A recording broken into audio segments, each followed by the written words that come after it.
अरे बजाइए लेकिन सड़कों पर तो दिखिए ताकि जनता तक वो बिगुल की आवाज तो पहुंचे। रुक करना चाहूंगी ओम प्रकाश तिवारी का, ईडी दफ्तर के बाहर मौजूद है। ओम प्रकाश बताइए क्या कुछ हुआ आज पूछताछ में, और अगली कोई तारीख नहीं दी गई है, तो क्या पूछताछ खत्म सोनिया गांधी से? बिल्कुल शोभना, फिलहाल आज की पूछताछ खत्म हो गई है। ईडी सूत्रों का कहना है कि अब सोनिया गांधी को जरूरत पड़ने पर बुलाया जाएगा। मैं आपको बता दूं शोभना कि इन्फोर्समेंट डायरेक्टरेट जो पूछताछ कर रही है उसका पूरा फोकस 90 करोड़ रुपए पर है, क्योंकि मनी लॉन्ड्रिंग का मामला 90 करोड़ रुपए को ही लेकर बन रहा है। 90 करोड़ रुपए जो कांग्रेस ने एजेएल को दिए थे और जो एजेएल के सर्वेसरा कंपनी यंग इंडियन को वापस करने थे, वो 90 करोड़ रुपए ना तो कांग्रेस के खाते में आए हैं, ना ही यंग इंडियन के पास ऐसा कोई दस्तावेज है जो वो जांच अधिकारियों को दिखा सके कि 90 करोड़ रुपए यंग इंडियन ने वापस कर दिए हैं कांग्रेस को। तो लिहाजा इन्फोर्समेंट डायरेक्टरेट का जो फोकस है वो 90 करोड़ रुपए का भेद है कि आखिर 90 करोड़ रुपए गए तो गए कहां, और इसी भेद को जानने की तलाश में उन्होंने सोनिया गांधी से गहन पूछताछ की थी। और ईडी सूत्रों का दावा है कि इस पूछताछ के दौरान उन्हें कई अहम तथ्य हाथ लगे हैं। फिलहाल इस मामले में एक अहम व्यक्ति की भूमिका की जांच और की जा रही है, जिससे आने वाले समय में सम्मन जारी किया जा सकता है। जी शोभना, बने रहिए ओम प्रकाश तिवारी। एक बार फिर से मैं निपुण सहगल आपका रुख करना चाहूंगी। आज एक बहुत अहम मामला लगा हुआ था, कार्ति चिदम्बरम और अनिल देशमुख पहुंचे थे अपनी याचिका लेकर। तो अब ये माना जाए कि ये जो पीएमएलए एक्ट पर जो लड़ाई थी, अब वो आज इस फैसले के बाद पूरी तरह से खत्म हो गई है, या आगे अभी कुछ और हो सकता है इसमें? देखिए बिल्कुल ये निर्णायक रूप से खत्म हो गई है। इसका एक पहलू बचता है, उस पर मैं आऊंगा आपके सवाल के जवाब में, लेकिन सुप्रीम कोर्ट ने यह बिल्कुल कह दिया है कि ईडी जितनी अभी तक जो कार्रवाई की है वो सब कानून सम्मत है, कानून के दायरे में है, और भविष्य में भी ईडी कार्रवाई कर सकेगी। रही बात क्या पहलू बचा है, पहलू सिर्फ इतना बचा है कि इसी पीएमएलए एक्ट में 2018 में संशोधन किया गया था। तब संसद में फाइनेंस एक्ट यानी वित्त विधेयक के जरिए संशोधन किया गया था, तो उस प्रक्रिया को भी चुनौती दी थी कुछ लोगों ने। कोर्ट ने कहा कि ठीक है, यह मसला आधार एक्ट में भी इसी तरह से संशोधन हुआ था, तो 7 जजों की बेंच को भेजा गया था, इस संशोधन को भी हम भेज देते हैं। तो वहां पर सवाल यह उठेगा कि संशोधन ऐसे हो सकता था या नहीं, लेकिन इसका कोई असर इन मुकदमों पर या कानून की इन धाराओं पर नहीं पड़ रहा है।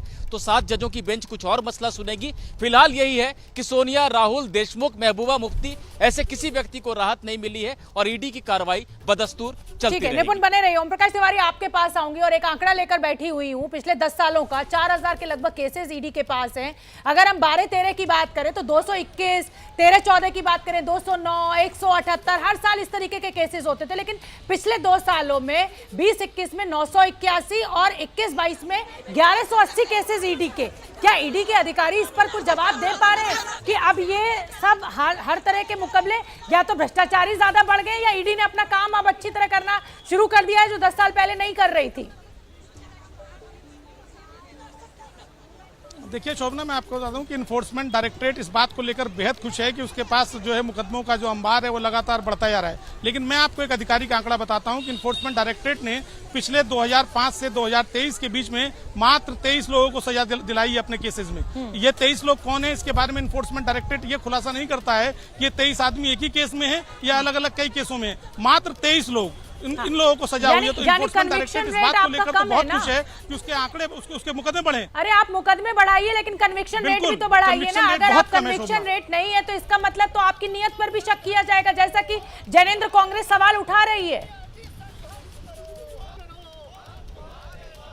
देखिए इन्फोर्समेंट, देखिए बिल्कुल, हालांकि जो की बात है, मुकदमे इन्फोर्समेंट डायरेक्टरेट ने बड़े पैमाने पर दर्ज किए हैं। जी जैनेंद्र, आइए जैनेंद्र।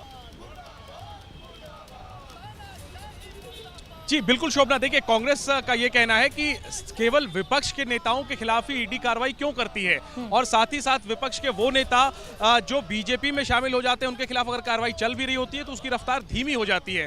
तो कांग्रेस जो है वो एक राजनीतिक सवाल उठा रही है और इसके आधार पर घेर रही है, और इन्हीं मामलों को लेकर के तमाम जो याचिकाकर्ता हैं वो अदालत गए थे कि ईडी की शक्तियों का दुरुपयोग किया जा रहा है। लेकिन जाहिर सी बात है अदालत ने देखा परखा और इस मामले में कोई राहत याचिकाकर्ताओं को नहीं दी, बल्कि अब अपहेल्ड किया ईडी के जो पावर्स हैं। निश्चित तौर पर यह झटका है कांग्रेस के लिए, लेकिन कांग्रेस जो है वो ईडी को वॉशिंग मशीन करार देती है हमला करते हुए कि भाई इसमें वो नेता तो धुल के निकल जाते हैं जो बीजेपी में शामिल हो जाते हैं, लेकिन जो विरोधी नेता हैं और विपक्ष के बड़े नेता हैं उन पर ईडी जो है वो कार्रवाई करती है। और कांग्रेस का ये आरोप है, विपक्षी दलों का ये आरोप है कि ये राजनीतिक प्रतिशोध के लिए केंद्रीय एजेंसी का दुरुपयोग हो रहा है। मेरे साथ कांग्रेस के नेता बने हुए हैं। बताइए, ईडी को लेकर के अदालत पहुंचे थे लोग, लेकिन अदालत ने ईडी के तमाम अधिकारों को अपहेल्ड किया है, यानी सही ठहराया। ये झटका है आप लोगों के लिए, क्या कहेंगे? देखिए, अब वो कानून तो हम नहीं बनाए थे, कानून पे कोर्ट चल रहा है, उसका हम स्वागत करते हैं। नंबर एक, मैं जो बताना चाहता हूँ, शोभना जी 1 मिनट देना, मैं देश की जनता से आपके माध्यम से अपील करता हूँ, ये ईडी सीबीआई से छुटकारा पाना है तो जितना धन है, मोदी जी को पता किसके पास कितना धन है, हाथ जोड़ के दे दो, ईडी ले लेगी, सीबीआई ले लेगी, क्योंकि हमें अडानी को नंबर 1 बनाना है। नंबर 4 पे आ गए हैं, कुछ और पैसा आ जाएगा तो नंबर 1 हो जाएंगे।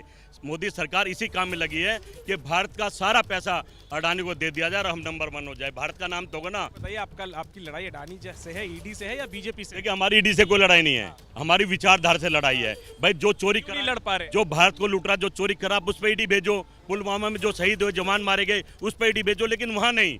राहुल गांधी, प्रियंका गांधी, सोनिया गांधी, जिन्होंने जिसके पति ने शहादत दी, जिसके पिता ने शहादत दी, जिसकी दादी ने शहादत दी, उस पर ईडी। भाई देश बनाया, कुछ तो मोदी जी सोचो। देखिए, खुद कह रहे हैं कि हमने ही बनाया था ईडी को, तो जो फैसला आया उसका स्वागत करते हैं। देखिए, कांग्रेस के पास यही है कि जो कानून है वो बने कांग्रेस के जमाने में ही थे, लेकिन कांग्रेस दुरुपयोग का आरोप लगा रही है। और पिछले दिनों में जो शक्तियां बढ़ाई गई थी ईडी को, उसको लेकर के अदालत पहुंचे थे। अब जाहिर सी बात है, राहत नहीं मिला है और कांग्रेस की लड़ाई ईडी से है भी नहीं, उनकी राजनीतिक लड़ाई बीजेपी से है। वो जनता के मुद्दे पर बीजेपी को अगर घेर पाएंगे तभी सत्ता में आ पाएंगे। जैसे ही घड़ी का काटा दोपहर 2:30 पे आए, बबीता जी का दिल सास बहू साजिश के लिए मचल जाए। और ये है इनकी बहू, पूरे दिन ऑफिस की टेंशन हो जाए गॉन जब ये करें अपना फेवरेट शो फ्री टाइम पे ऑन। इनकी तरह आप भी देखिए अपना फेवरेट शो अपने टाइम पर और डाउनलोड कीजिए एबीपी लाइव ऐप अपने स्मार्ट टीवी पर।